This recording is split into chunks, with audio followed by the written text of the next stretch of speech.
What you got there? Oh, this? That's this book I found online over there. It's over under some, leaves and stuff. It's called Coward, by Croft. I know that guy. He stole my wallet.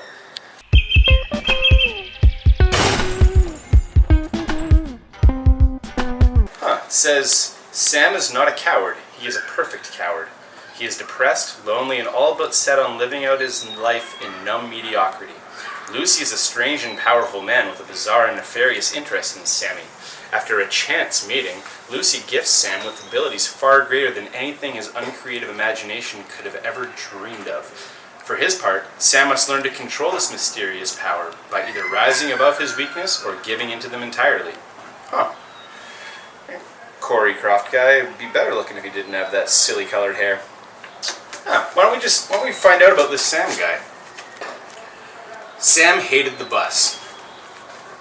Sam hated the lines, the crowds, and feeling like a grain in a human pepper mill.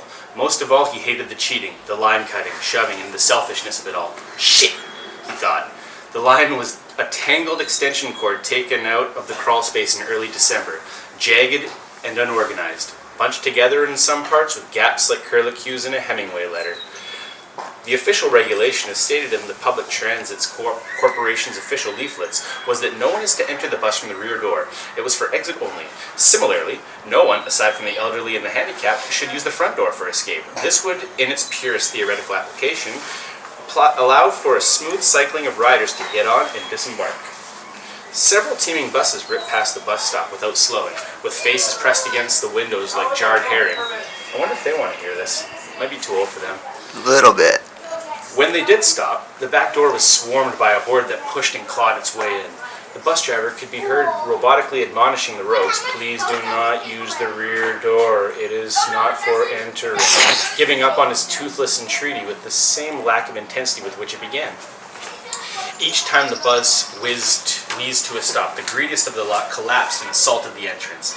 The people who stood anonymously around the fathoms of columned passengers seized the opportunity to shove themselves towards the coughing doors. Even if they were unable to enter, they would successfully interpose themselves favorably near or at the head of the line.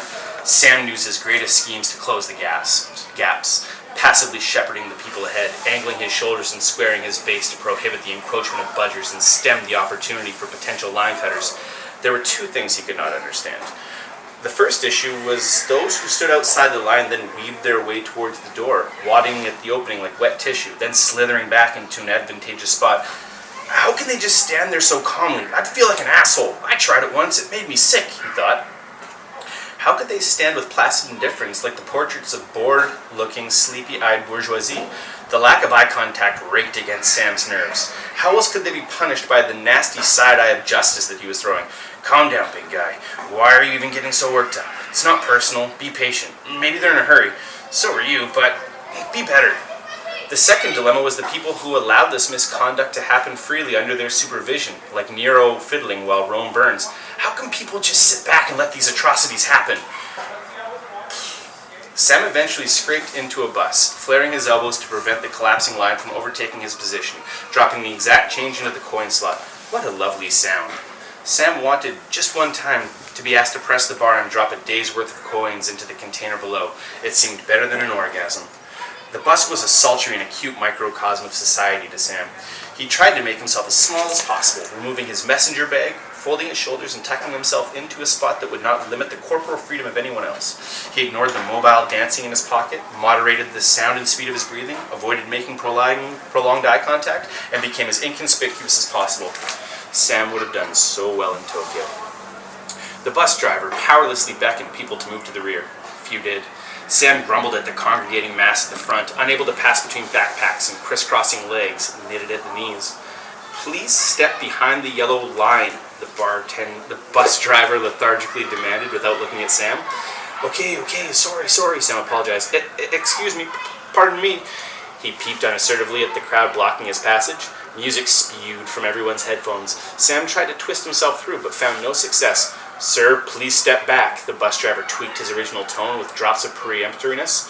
"It is an offense to block the conductor's view of the side mirrors. Please step behind the yellow line." Okay, Sam said with hasty contrition, sweating at his nape. Some people abandoned their seats as the cord was pulled and the bus neared its stop. They moved towards the front, further testing Sam's ability to straddle the yellow line. He was left without anything to grab, praying that his squat equilibrium could handle against the change of momentum. The bus vaulted to a stop, sending him crashing into the front window. The exit riders carried Sam like a rapid. "Sir, please step off to allow the others a chance to exit the bus." The bus driver rolled his eyes beneath semi-dark transitional lenses.